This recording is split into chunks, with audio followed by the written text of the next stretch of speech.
Hello and welcome to your third Java project called FixMe. This is the most complex project in the Java past until now.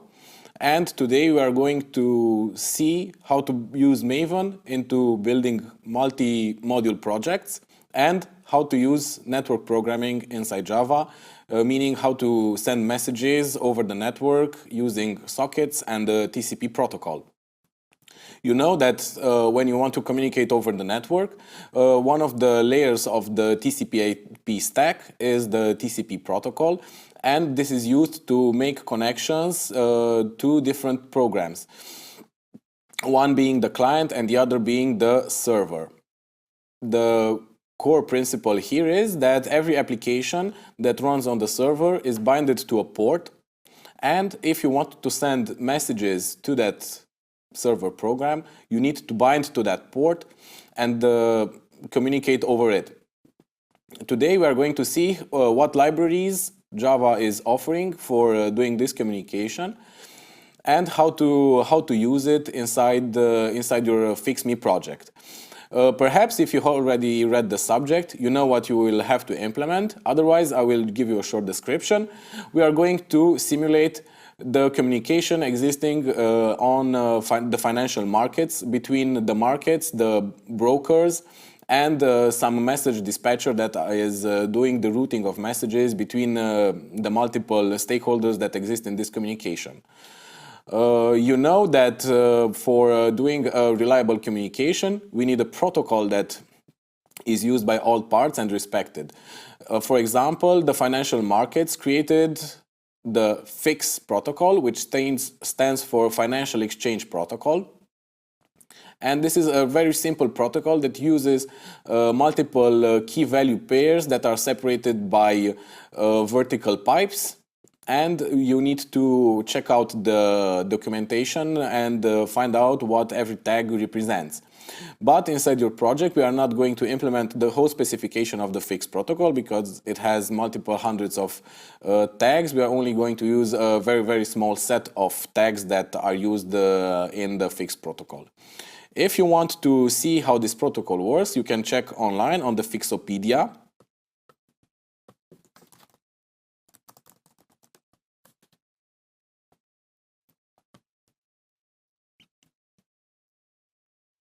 And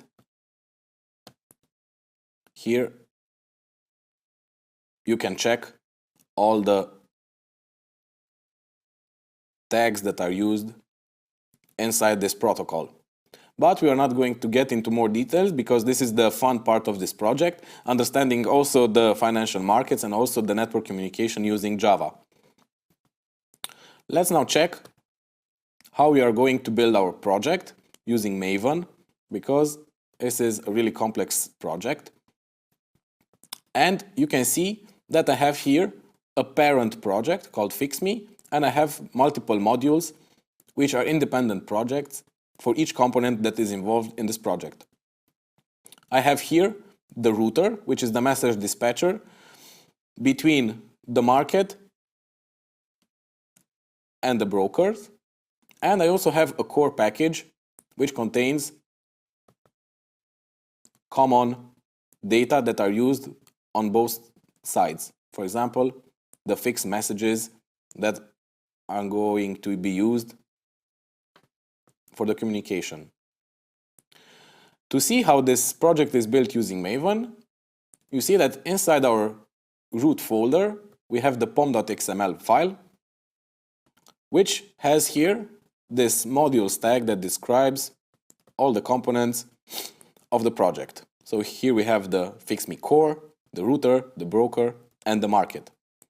We also have the common dependencies listed here, and of course, the Maven compiler plugin used for building the project. What you need to know is that for each module, you will also need to provide a POM file. You can see it here.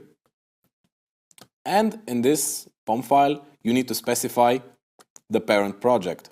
So here you can see that I have the group ID and artifact ID and version that I have here for my parent project. What Maven will do when you run the build with Maven package inside the parent folder is that it will go in each project and build it separately. You can check this.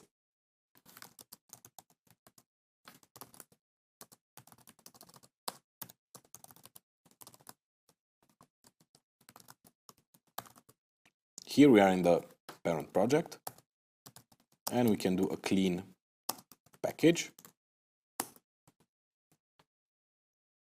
And you can see here the build process that is building every component. Okay, and here we have a short report on the build outcome, which is a success for every component and of course for the parent project. Now let's see how the project is going to be run. We have here multiple build profiles for the components, and the most important component is the router, which is actually the message dispatcher, and we're going to start it. Okay, and you can see here that the router is running and it is accepting connections from the market and from the broker side. We will run the broker.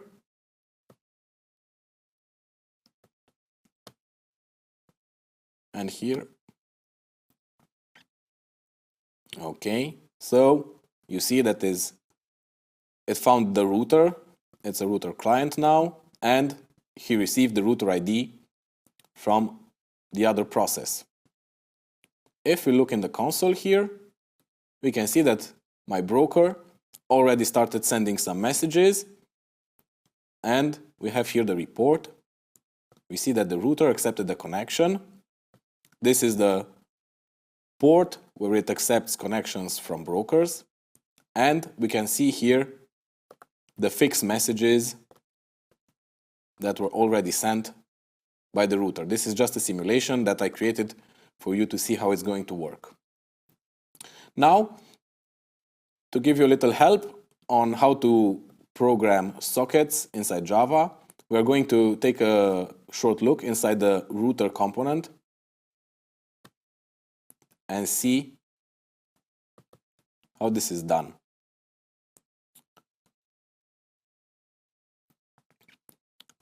You can see here that we have a server attribute, which is actually a type of asynchronous server socket channel. So this is going to be the server part of your client-server communication in the TCP protocol. Let's take a look a little bit at the documentation. And we can see here that it has the accept method, and this initiates the asynchronous communication between the server and the client. Why we are using the asynchronous version of server socket is because it's non-blocking. What is this meaning is that whenever you send a message from the client to the server, you don't block the connection and you can do other stuff. Otherwise, if you use the synchronous version, you always need to wait for the response to come from the server, and this is going to block your process. In this way, you have a more scalable application and you can process more requests in the time unit. We can also see here in the router that we have message handlers for the broker side and for the market side. This is using the asynchronous socket channel, which we can check the documentation for here. And you can see that here we have the bind method that needs a socket address, meaning it needs an IP address and a port in order to connect to a server socket.